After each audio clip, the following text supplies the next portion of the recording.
इतिहास इतिहास से अच्छा शिक्षक कोई दूसरा हो ही नहीं सकता। इतिहास सिर्फ अपने में घटनाओं को नहीं समेटी होता है, बल्कि इन घटनाओं से भी आप बहुत कुछ सीख सकती हैं। इसी कड़ी में जानेंगे आज 21 अक्टूबर को देश दुनिया में क्या कुछ हुआ, कौन सी बड़ी घटनाएं घटी थी जिसने इतिहास के पन्नों पर अपना प्रभाव छोड़ा। जानेंगे आज के दिन जन्मे खास व्यक्तियों के बारे में और बात करेंगे उनकी जो दुनिया से इस दिन विदा होकर चले गए। और ये सब हम जानेंगे हमारी खास पेशकश इतिहास में आज का दिन। नमस्कार, मैं हूं आपके साथ दीपिका जांगिड़। अमृतसर जो शहर अपनी जिंदा दिली के लिए जाना जाता है, 21 अक्टूबर 1577 को अमृतसर शहर की गुरु रामदास ने स्थापना की।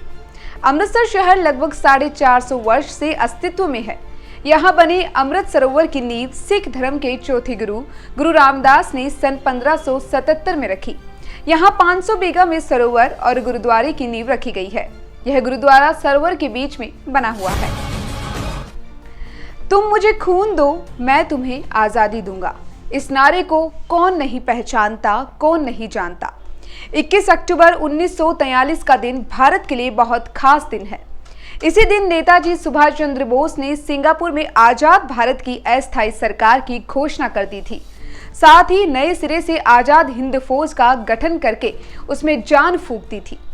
उस दिन भारतीय स्वतंत्रता लीग के प्रतिनिधि सिंगापुर के कैथे सिनेमा हॉल में स्वतंत्र भारत की अस्थायी सरकार की स्थापना की ऐतिहासिक घोषणा सुनने के लिए इकट्ठे थे और हॉल जो है वो खचाखच भरा था। खड़े होने के लिए इंच भर भी जगह नहीं बची थी। 53 साल 22 फिल्में, कम से कम 12 क्लासिक। यश चोपड़ा जिन्होंने बॉलीवुड इंडस्ट्री में एक अलग ही छाप छोड़ी उनके फिल्म निर्देशन में, लेकिन एक दिन उन्होंने पूरी इंडस्ट्री को अलविदा कह दिया। आज 21 अक्टूबर 2012 के दिन यश चोपड़ा का निधन हुआ। हिंदी सिनेमा में उनके शानदार योगदान के लिए 2001 में उन्हें भारत के सर्वोच्च सिनेमा सम्मान दादा साहेब फाल्के पुरस्कार से सम्मानित किया गया था। फिल्मों की शूटिंग के लिए यश चोपड़ा का स्विट्जरलैंड फेवरेट डेस्टिनेशन था।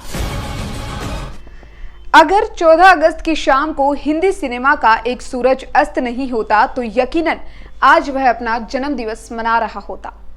बॉलीवुड के असली याहू बॉय और बिंदास जिन्होंने अपनी एक्टिंग से फिल्म इंडस्ट्री को नया रुख दिया, वो है शम्मी कपूर।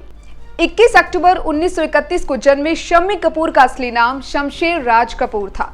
शम्मी ने 1957 में नासिर हुसैन की फिल्म तुम सा नहीं देखा के जरिए पहली बार सफलता का स्वाद चखा।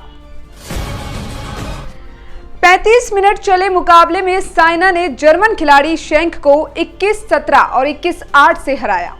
यह था ऐतिहासिक पल जब भारत की बेटी साइना नेहवाल ने इतिहास रचा।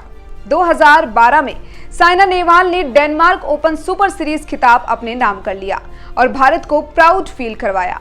जीत के बाद साइना ने कहा, मैं डेनमार्क और यहाँ के भारतीय प्रशंसकों को धन्यवाद देती हूँ। मुझे इस टूर्नामेंट में जीत की कोई उम्मीद नहीं थी। तो ये थे आज के इतिहास के कुछ ऐतिहासिक पल जो हमने आपको बताए, और ऐसे ही हर रोज इतिहास से जुड़े पन्ने हम आपके सामने पलटते रहेंगे, आपको इतिहास से रूबरू करवाते रहेंगे। आप देखते रहिए मधुर बुलेटिन। नमस्कार।